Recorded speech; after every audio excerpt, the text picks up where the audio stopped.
இப்போ நீங்கள் ரோட்டில் போகிற ஒரு நாயை பூனையை கூட நீங்கள் அடித்து கொள்ள முடியாது. ஏன்னா போலீஸ் ஒன்று உங்களை அரெஸ்ட் பண்ணி கேட்பான். மரத்தை கூட வெட்ட முடியாது. புரியுதா?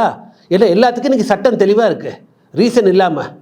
ஓகே, அப்படி இருக்கும்போது இவ்வளோ பெரிய ஸ்பேஸில் இருக்க இவ்வளோ அட்வான்ஸ்டு ஏலியன்ஸ் இருக்கும்போது யாராவது ஒருத்தர் வந்து அவங்களுடைய பாலிட்டிக்ஸை நம்மகிட்ட காட்டி நம்மளை அதுக்கு பலிகடை ஆக்கணும்னா மற்றவன் அலோவ் பண்ண மாட்டான்.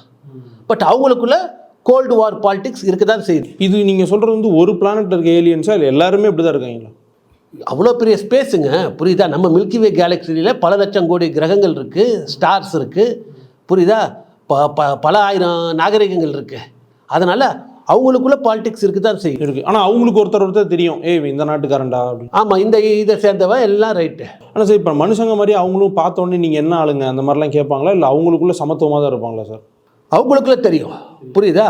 அவங்களுக்குள்ள தாராளமாக தெரியும். அந்த அண்டர்ஸ்டாண்டிங் இருக்குது. சில பேர் வந்து நம்மளை எக்ஸ்ப்ளாய்ட் பண்ண ட்ரை பண்ணுறதுக்கு வாய்ப்பு இருக்குது. சில பேர் வந்து மனிதர்களுக்கு நல்லது செய்யணும்.